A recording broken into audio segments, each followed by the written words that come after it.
అందరికీ నమస్కారం.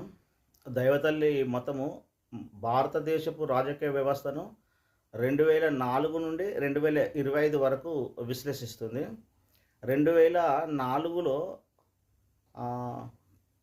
కాంగ్రెస్ పార్టీ కేంద్ర ప్రభుత్వంలో అధికారం ఉన్నప్పుడు తెలుగు ప్రజలు వైఎస్ రాజశేఖర రెడ్డి గారికి ఇచ్చిన ఎంపీ సీట్లతోని కాంగ్రెస్ పార్టీ అధికారంలోకి రావడానికి కీలకమైన ఒక వ్యక్తిగా వైఎస్ రాజశేఖర రెడ్డి గారు ఉండెను. ఆ తర్వాత వైఎస్ రాజశేఖర రెడ్డి గారికి, కేఏ పాల్ గారికి ఇచ్చిన భేదాభిప్రాయాలతోని పుర్రె విజను అనేది వచ్చింది. ఆ పుర్రె విజను ఏం చేసిందని అంటే 2014లో, 2019లో, 2024లో కాంగ్రెస్ పార్టీని అధికారంలోకి రాకుండా చేయగలిగింది.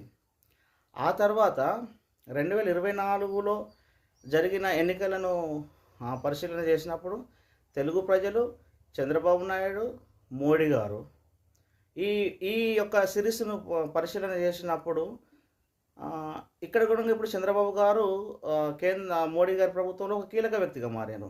అయితే ఇక్కడ కేఏ పాల్తోని కాంగ్రెస్ పార్టీకి ఏ విధంగా భేదాభిప్రాయాలు వచ్చినాయో ఇప్పుడున్న బీజేపీ పార్టీకి పగడాల ప్రవీణ్ గారితో కూడా వచ్చి ఆ భేదాభిప్రాయాలు వచ్చినాయి. ఆ విధానాన్ని పరిష్కరించలేకపోయారు. పగడాల ప్రవీణ్ వాళ్ళ దానికి వచ్చిన సమస్యను పరిష్కరించలేకపోయారు.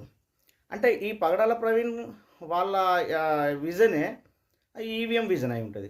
ఈ ఈవీఎం విజన్ ఏం చేస్తుందంటే 2011లో వచ్చిన పుర్రె విజను 2014లో కాంగ్రెస్ పార్టీ మీద పనిచేసినట్టు 2024లో వచ్చిన ఈవీఎం విజను ఇది బీజేపీ మీద ఒకవేళ ప్రభావితమై